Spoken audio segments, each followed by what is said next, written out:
Perkembangan teknologi yang semakin maju dewasa ini membuat seluruh sendi kehidupan mau tidak mau ikut beradaptasi dengan perubahan tersebut. Salah satunya adalah undang-undang terkait dengan perpajakan di Indonesia. Selamat pagi Bapak dan Ibu semua. Saya Ica, seorang penyuluh pajak yang akan menjawab kebimbangan Bapak dan Ibu semua terkait isu-isu perpajakan saat ini. Pada kesempatan hari ini, saya akan mengajak Bapak dan Ibu untuk menyelami terkait pajak cryptocurrency yang berlaku di Indonesia. Setelah mengikuti penyuluhan ini, Bapak dan Ibu akan menjadi lebih mengerti tentang apa itu pajak kripto, bagaimana cara menghitungnya, dan bagaimana cara untuk melaporkannya. Jadi bagi Bapak dan Ibu yang aktif nih dalam investasi aset kripto, tidak akan khawatir lagi mendapat surat cinta dari Direktur Jenderal Pajak yang tiba-tiba datang ke rumah Bapak Ibu. Pada tanggal 1 Mei tahun 2022, Menteri Keuangan Republik Indonesia Ibu Sri Mulyani mulai menetapkan pemberlakuan pajak kripto melalui PMK nomor 68 tahun 2022. Keputusan ini tentunya memancing berbagai macam respon dari para investor kripto di Indonesia. Di satu sisi, mereka merasa lega karena akhirnya pemerintah melegalkan kripto. Namun di sisi yang lain, mereka juga khawatir karena akan ada beban pajak yang timbul dari transaksi kripto yang mereka lakukan. Walaupun nilainya terlihat kecil ya, namun nilai ini akan semakin bertambah seiring dengan pola transaksi yang terjadi. Di era semakin maju seperti sekarang ini, kita sering atau tidak asing lagi dengan istilah kripto atau cryptocurrency. Nah, sekarang kita perlu tahu nih, apa sebenarnya cryptocurrency itu. Namun sebelum menjawab pertanyaan tersebut, saya teringat sebuah cerita. Beberapa bulan lalu, seorang teman saya, dia membagikan sebuah kisah bahwa dia bagaikan ditimpa durian runtuh, kan? Dia mendapatkan keuntungan yang cukup besar dalam investasi kripto yang dilakukannya. Dia bercerita, kalau saldo investasi kripto yang semula 9 juta rupiah, tiba-tiba melejit menjadi 18 juta rupiah hanya dalam waktu kurang dari 2 minggu. Bayangkan, dia tidak melakukan apa-apa. Dia hanya menyimpan uangnya dalam rekening kripto, namun kemudian bisa berlipat ganda menjadi 2 kali lipat dari saldo sebelumnya. Cryptocurrency, setelah saya mengulik lebih dalam, dia adalah suatu bentuk mata uang virtual atau digital yang memiliki suatu sistem keamanan yang unik bernama kriptografi yang membuatnya itu susah untuk diduplikasi ataupun dipalsukan. Selain itu, transaksi kripto ini juga berlangsung di dalam sebuah sistem yang bernama blockchain. Blockchain pada dasarnya adalah sebuah database yang mana database ini tidak bisa diganti atau diubah secara sembarangan. Pemberlakuan pajak kripto di Indonesia ini masih seringkali menimbulkan kebingungan di kalangan investor. Mulai dari proses pelaporannya, proses penentuan nilai, hingga proses penyetoran pajak itu sendiri. Namun Bapak Ibu di sini jangan khawatir.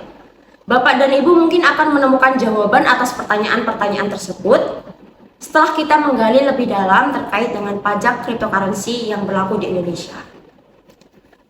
Untuk menjelaskan lebih dalam terkait pemberlakuan pajak kripto di Indonesia, kita perlu tahu nih, perlu untuk mengidentifikasi terlebih dahulu, sebenarnya kripto itu uang atau bukan? Bukan. Ya, betul sekali.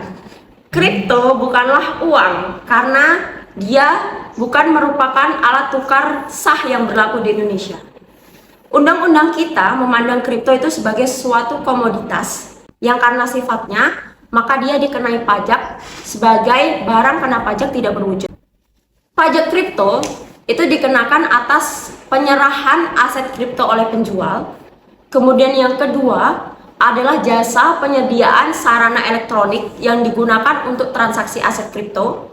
Kemudian yang ketiga adalah jasa verifikasi transaksi aset kripto. Dalam pemungutan dan penyetoran pajak, pemerintah itu sudah menunjuk pihak ketiga. Nah, siapakah pihak ketiga ini?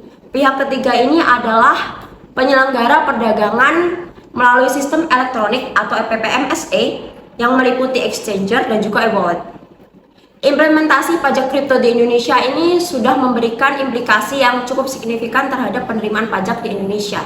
Bagi pembeli aset kripto, dia dikenai pajak dengan 2 tarif. Tarif yang pertama yaitu sebesar 0,11% dari nilai transaksi apabila transaksi tersebut dilakukan melalui platform exchanger yang sudah terdaftar di Bapepti. Kemudian yang kedua adalah tarif sebesar 0,22% apabila transaksi itu dilakukan melalui platform exchanger yang belum terdaftar di Bapepti. Kemudian dari sisi penjual, dia juga dikenai dua tarif pajak penghasilan (PPh). Yang pertama adalah sebesar 0,1% apabila transaksi itu dilakukan melalui sistem exchanger yang sudah terdaftar dalam Bapepti, dan juga tarif sebesar 0,2% apabila platform exchanger itu belum terdaftar dalam Bapepti. Kemudian bagaimana cara untuk menghitungnya? Nah, kita ilustrasikan dalam sebuah situasi ya. Misalkan di sini ada seorang yang bernama Tegar, dia bertindak sebagai seorang penjual, dan juga Rosi yang bertindak sebagai seorang pembeli. Rosi berniat membeli aset kripto kepada Tegar melalui suatu platform exchanger yang sudah terdaftar dalam Bapepti. Anggaplah satu aset kripto itu bernilai 10 juta rupiah. Nah, maka si Rosi sebagai pembeli dia akan dikenai tarif sebesar 0,11% atau Rp11.000. Kemudian dari sisi Tegar sebagai seorang penjual, dia akan dikenai PPh sebesar 0,1% dari transaksi yang terjadi. Nah, namun baik Rosi maupun Tegar, dia tidak perlu khawatir bagaimana perhitungannya, bagaimana cara penyetorannya. Dia tidak perlu khawatir karena penyetoran dan penghitungan nilai ini merupakan tanggung jawab dari platform exchanger tempat mereka bertransaksi. Jadi platform exchanger ini dia akan memotong secara langsung dengan membebankan biaya atas pajak yang timbul dalam biaya transaksi yang terjadi. Dan nanti platform exchanger juga yang akan menyetorkan dananya kepada negara. Hal ini sama seperti kita membeli baju. Misalnya kita membeli baju di toko. Sebenarnya ketika kita membeli baju, kita kan membayar pajak juga kan.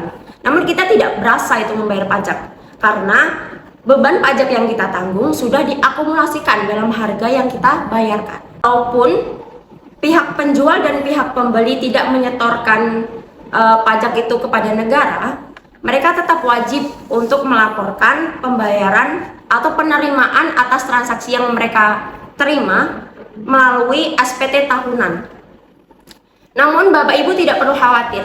Walaupun Bapak Ibu nanti melaporkan di SPT tahunan itu mendapatkan keuntungan, mendapatkan hasil penjualan misal sebesar 1 miliar rupiah pun, ketika Bapak Ibu mencantumkan dalam SPT, Bapak Ibu tidak perlu khawatir nilai ini akan menambah pajak terutang yang Bapak Ibu bayar, karena sistemnya adalah pengenaan pajak dengan PPh final. Jadi ketika transaksi itu dilakukan, otomatis langsung dipotong dan tidak akan diakumulasi di akhir tahun nanti. Bagaimana? Sudah mulai tercerahkan kan dengan pajak kripto yang berlaku di Indonesia ini? Bapak Ibu tidak perlu khawatir lagi, tidak perlu takut lagi untuk berinvestasi di aset kripto. Terima kasih atas perhatian Bapak dan Ibu semuanya. Mari kita bersama-sama berkontribusi untuk pembangunan di Indonesia. Pajak kuat, Indonesia maju.